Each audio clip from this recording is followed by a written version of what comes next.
Part 3. Book 7, Alyosha. Chapter 1. The Breath of Corruption. The body of Father Zosima was prepared for burial according to the established ritual. As is well known, the bodies of dead monks and hermits are not washed. In the words of the church ritual, if any one of the monks depart in the Lord, the monk designated, that is, whose office it is, shall wipe the body with warm water, making first the sign of the cross with a sponge on the forehead of the deceased, on the breast, on the hands and feet, and on the knees, and that is enough. All this was done by Father Pacey, who then clothed the deceased in his monastic garb and wrapped him in his cloak, which was, according to custom, somewhat slit to allow of its being folded about him in the form of a cross. On his head he put a hood with an 8-cornered cross.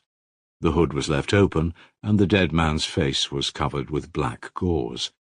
In his hands was put an icon of the Saviour. Towards morning he was put in the coffin, which had been made ready long before. It was decided to leave the coffin all day in the cell, in the larger room in which the elder used to receive his visitors and fellow monks. As the deceased was a priest and a monk of the strictest rule, the Gospel, not the Psalter, had to be read over his body by monks in holy orders. The reading was begun by Father Joseph immediately after the Requiem service. Father Pacey desired later on to read the Gospel all day and night over his dead friend, but for the present he, as well as the Father Superintendent of the Hermitage, was very busy and occupied, for something extraordinary, an unheard of, even unseemly excitement and impatient expectation began to be apparent in the monks, and the visitors from the monastery hotels, and the crowds of people flocking from the town. And as time went on, this grew more and more marked.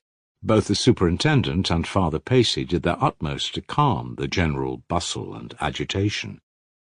When it was fully daylight, some people began bringing their sick, in most cases children, with them from the town, as though they had been waiting expressly for this moment to do so, evidently persuaded that the dead elder's remains had a power of healing which would be immediately made manifest in accordance with their faith.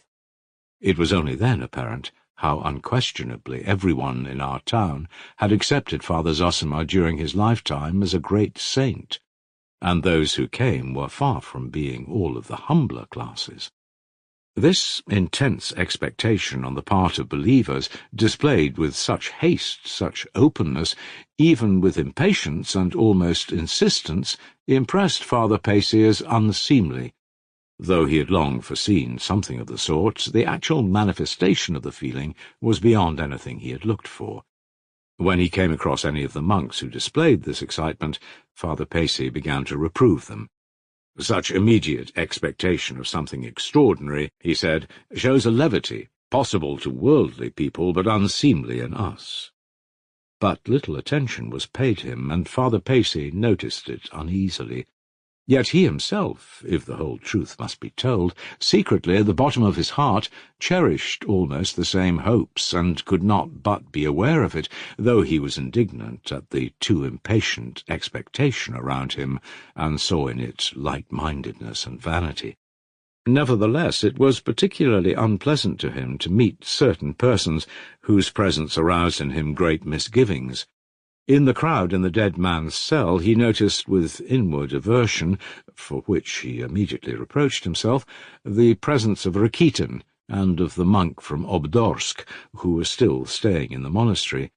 Of both of them Father Pacey felt for some reason suddenly suspicious, though indeed he might well have felt the same about others.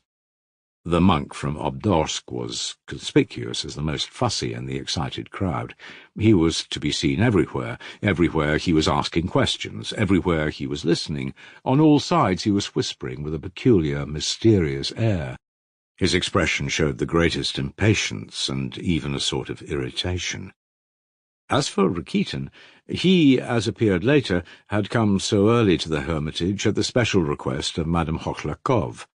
As soon as that good-hearted but weak-minded woman, who could not herself have been admitted to the hermitage, waked and heard of the death of Father Zosima, she was overtaken with such intense curiosity that she promptly dispatched Rakitin to the hermitage, to keep a careful lookout and report to her by letter every half-hour or so everything that takes place.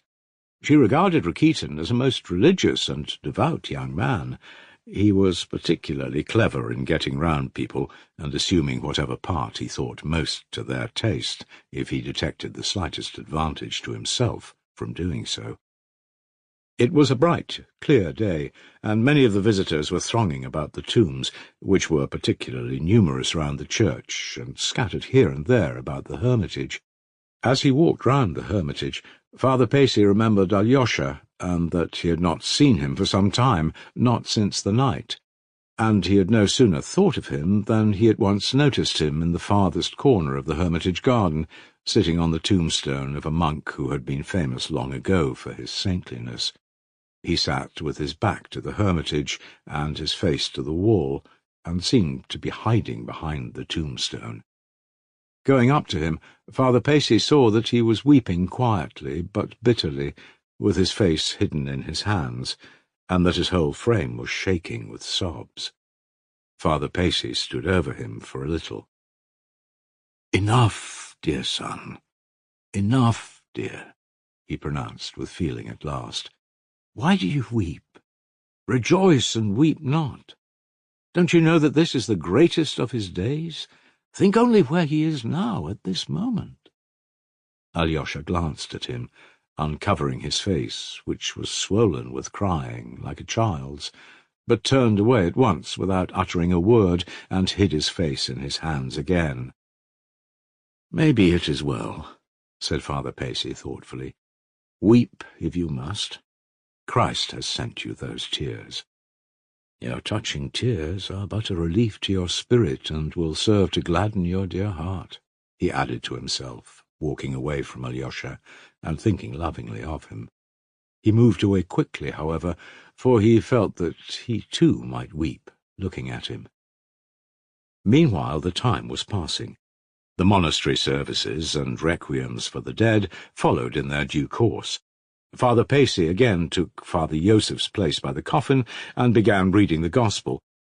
But before 3 o'clock in the afternoon, that something took place to which I alluded at the end of the last book, something so unexpected by all of us and so contrary to the general hope that, I repeat, this trivial incident has been minutely remembered to this day in our town and all the surrounding neighbourhood. I may add here, for myself personally, that I feel it almost repulsive, that event which caused such frivolous agitation and was such a stumbling block to many, though in reality it was the most natural and trivial matter. I should, of course, have omitted all mention of it in my story, if it had not exerted a very strong influence on the heart and soul of the chief, though future, hero of my story, Alyosha, forming a crisis and turning point in his spiritual development, giving a shock to his intellect, which finally strengthened it for the rest of his life and gave it a definite aim. And so to return to our story. When, before dawn, they laid Father Zosima's body in the coffin and brought it into the front room, the question of opening the windows was raised among those who were around the coffin. But this suggestion, made casually by someone, was unanswered and almost unnoticed. Some of those present may perhaps have inwardly noticed it, only to reflect that the anticipation of decay and corruption from the body of such a saint was an actual absurdity, calling for compassion, if not a smile, for the lack of faith and frivolity it implied, for they expected something quite different.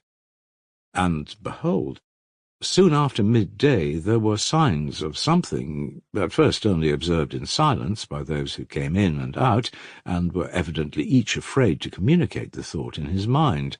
But by 3 o'clock those signs had become so clear and unmistakable that the news swiftly reached all the monks and visitors in the hermitage, promptly penetrated to the monastery, throwing all the monks into amazement, and finally, in the shortest possible time, spread to the town, exciting everyone in it, believers and unbelievers alike. The unbelievers rejoiced, and as for the believers, some of them rejoiced even more than the unbelievers, for men love the downfall and disgrace of the righteous, as the deceased elder had said in one of his exhortations.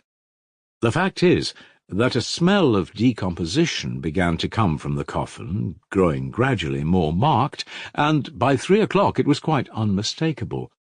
In all the past history of our monastery, no such scandal could be recalled, and in no other circumstances could such a scandal have been possible, as showed itself in unseemly disorder immediately after this discovery among the very monks themselves. Afterwards, even many years afterwards, some sensible monks were amazed and horrified when they recalled that day that the scandal could have reached such proportions. For in the past, monks of very holy life had died, God-fearing old men, whose saintliness was acknowledged by all, yet from their humble coffins, too, the breath of corruption had come, naturally, as from all dead bodies, but that had caused no scandal, nor even the slightest excitement. Of course, there had been, in former times, saints in the monastery whose memory was carefully preserved, and whose relics, according to tradition, showed no signs of corruption. This fact was regarded by the monks as touching and mysterious, and the tradition of it was cherished as something blessed and miraculous, and as a promise, by God's grace, of still greater glory from their tombs in the future. One such, whose memory was particularly cherished, was an old monk, Job, who had died 70 years before, at the age of 105. He had been a celebrated ascetic, rigid in fasting and silence, and his tomb was pointed out to all visitors on their arrival with peculiar respect and mysterious hints of great hopes connected with it. That was the very tomb on which Father Pacy had found Alyosha sitting in the morning. Another memory cherished in the monastery was that of the famous Father VII, who was only recently dead and had preceded Father Zosima in the eldership. He was reverenced during his lifetime as a crazy saint by all the pilgrims to the monastery. There was a tradition that both of these had laid in their coffins as though alive, that they had shown no signs of decomposition when they were buried, and that there had been a holy light in their faces, and some people even insisted that a sweet fragrance came from their bodies. Yet, in spite of these edifying memories, it would be difficult to explain the frivolity, absurdity, and malice that were manifested beside the coffin of Father Zosima. It is my private opinion that several different causes were simultaneously at work, one of which was the deeply rooted hostility to the institution of elders as a pernicious innovation, an antipathy hidden deep in the hearts of many of the monks. Even more powerful was jealousy of the dead man's saintliness, so firmly established during lifetime that it was almost a forbidden thing to question it.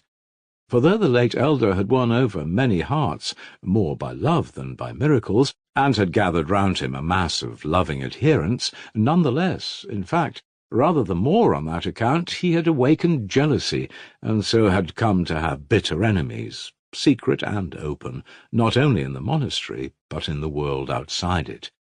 He did no one any harm, but why do they think him so saintly?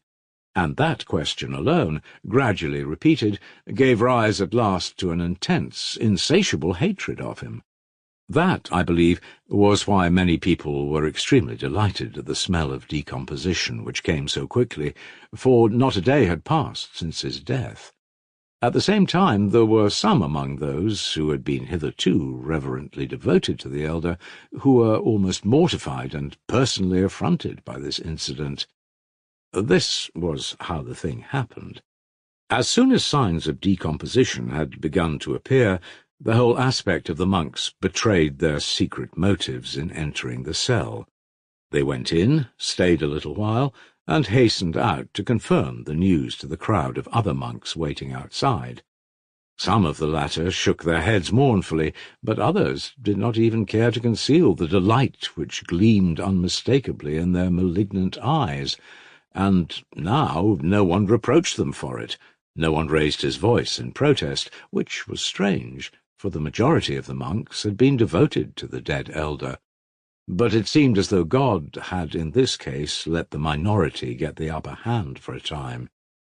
Visitors from outside, particularly of the educated class, soon went into the cell too, with the same spying intent. Of the peasantry, few went into the cell, though there were crowds of them at the gates of the hermitage. After 3 o'clock, the rush of worldly visitors was greatly increased, and this was no doubt owing to the shocking news. People were attracted who would not otherwise have come on that day, and had not intended to come, and among them were some personages of high standing. But external decorum was still preserved, and Father Pacey, with a stern face, continued firmly and distinctly reading aloud the Gospel, apparently not noticing what was taking place around him, though he had, in fact, observed something unusual long before. But at last the murmurs, first subdued, but gradually louder and more confident, reached even him. "It shows God's judgment is not as man's," Father Pacey heard suddenly. The first to give utterance to this sentiment was a layman, an elderly official from the town, known to be a man of great piety, but he only repeated aloud what the monks had long been whispering. They had long before formulated this damning conclusion, and the worst of it was that a sort of triumphant satisfaction at that conclusion became more and more apparent every moment. Soon they began to lay aside even external decorum, and almost seemed to feel they had a sort of right to discard it. "And for what reason can this have happened?" some of the monks said, at first with a show of regret. "He had a small frame, and his flesh was dried up on his bones. What was there to decay?" "It must be a sign from heaven," others hastened to add, and their opinion was adopted at once without protest. For it was pointed out, too, that if the decomposition had been natural, as in the case of every dead sinner, it would have been apparent later, after a lapse of at least 24 hours, but this premature corruption was in excess of nature, and so the finger of God was evident. It was meant for a sign. This conclusion seemed irresistible.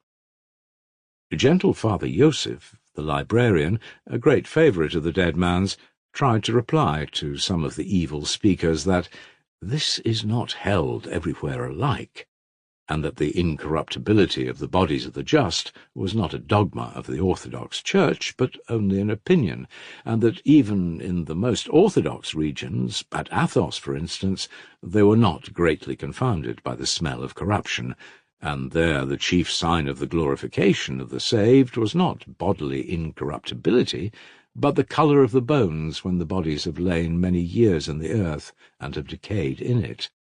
And if the bones are yellow as wax, that is the great sign that the Lord has glorified the dead saint. If they are not yellow but black, it shows that God has not deemed him worthy of such glory. That is the belief in Athos, a great place, which the orthodox doctrine has been preserved from of old, unbroken, and in its greatest purity," said Father Joseph in conclusion. But the meek father's words had little effect, and even provoked a mocking retort. "That's all pedantry and innovation, no use listening to it," the monks decided. "We stick to the old doctrine. There are all sorts of innovations nowadays. Are we to follow them all?" added others. "We have had as many holy fathers as they had. They're among the Turks. They have forgotten everything. Their doctrine has long been impure, and they have no bells even," the most sneering added. Father Joseph walked away, grieving the more since he had put forward his own opinion with little confidence, as though scarcely believing in it himself. He foresaw with distress that something very unseemly was beginning, and that there were positive signs of disobedience. Little by little, all the sensible monks were reduced to silence, like Father Joseph. And so it came to pass that all who loved the elder, and had accepted with devout obedience the institution of the eldership, were all at once terribly cast down, and glanced timidly in one another's faces when they met. Those who were hostile to the institution of elders, as a novelty, held up their heads proudly, There was no smell of corruption from the late elder Varsanofi, but a sweet fragrance, they recalled malignantly. But he gained that glory not because he was an elder, but because he was a holy man. And this was followed by a shower of criticism and even blame for Father Zosima. His teaching was false. He taught that life is a great joy and not a vale of tears, said some of the more unreasonable. He followed the fashionable belief. He did not recognize material fire in hell, others, still more unreasonable, added. He was not strict in fasting, allowed himself sweet things, ate cherry jam with his tea. Ladies used to send it to him. Is it for a monk of strict rule to drink tea? Could be heard among some of the envious. He sat in pride, the most malignant declared vindictively. He considered himself a saint, and he took it as his due when people knelt before him. He abused the sacrament of confession, the fiercest opponents of the institution of elders added in a malicious whisper. And among these were some of the oldest monks, strictest in their devotion, genuine ascetics, who had kept silent during the life of the deceased elder, but now suddenly unsealed their lips, and this was terrible, for their words had great influence on young monks who were not yet firm in their convictions. The monk from Obdorsk heard all this attentively, heaving deep sighs and nodding his head. Yes, clearly Father Fierapont was right in his judgment yesterday, and at that moment Father Fierapont himself made his appearance, as though on purpose to increase the confusion. I have mentioned already that he rarely left his wooden cell by the apiary. He was seldom even seen at church, and they overlooked this neglect on the ground of his craziness, and did not keep him to the rules binding on all the rest.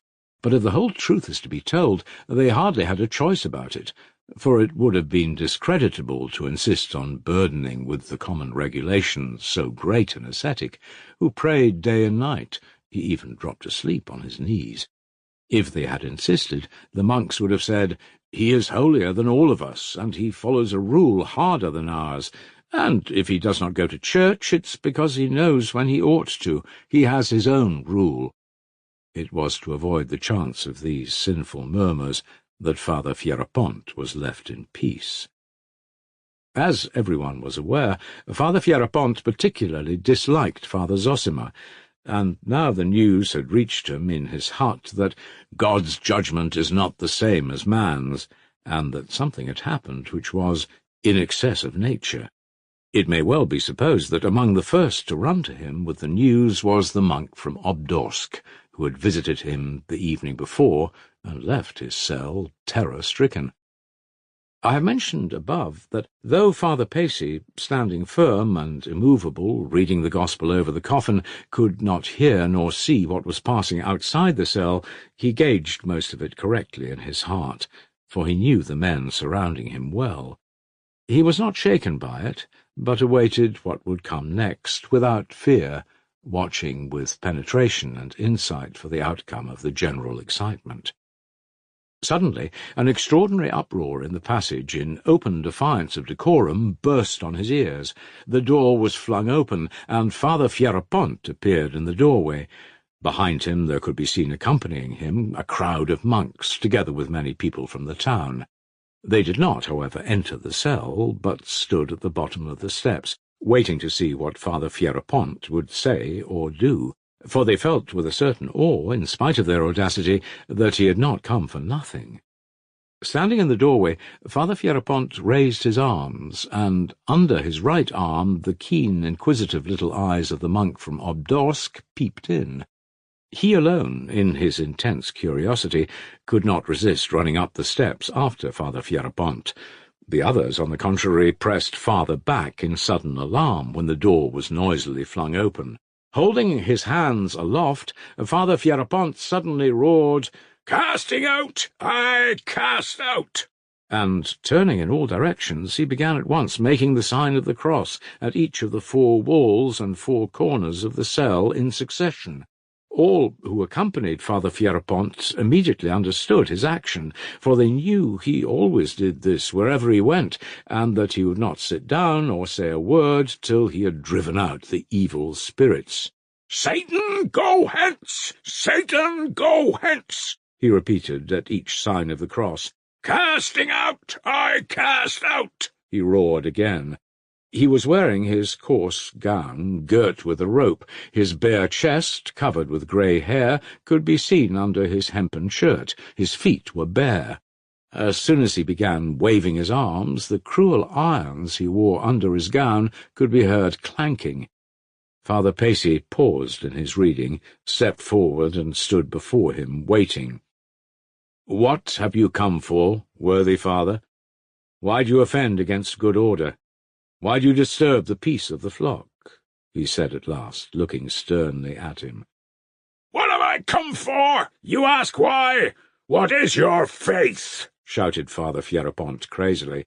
"I've come here to drive out your visitors, the unclean devils. I've come to see how many have gathered here while I have been away. I want to sweep them out with a birch broom."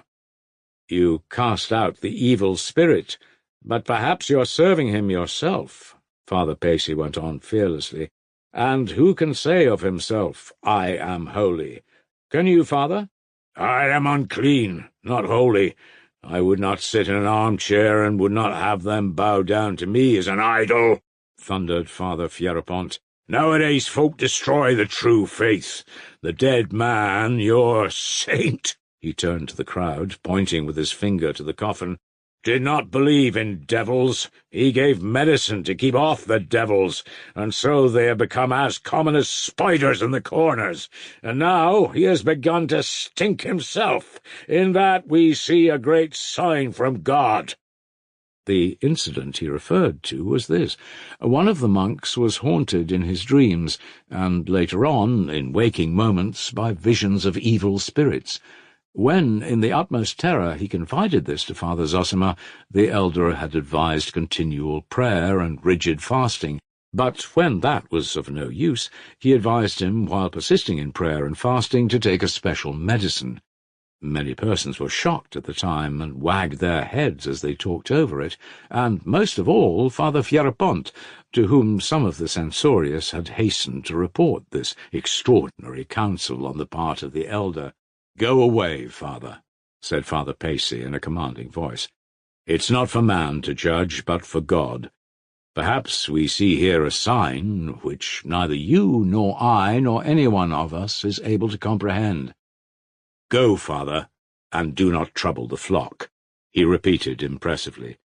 "He did not keep the fasts according to the rule, and therefore the sign has come. That is clear, and it's a sin to hide it." The fanatic, carried away by a zeal that outstripped his reason, would not be quieted. "He was seduced by sweetmeats. Ladies brought them to him in their pockets. He sipped tea. He worshipped his belly, filling it with sweet things, and his mind with haughty thoughts, and for this he is put to shame. You speak lightly, Father." Father Pacey, too, raised his voice. "I admire your fasting and severities, but you speak lightly, like some frivolous youth, fickle and childish.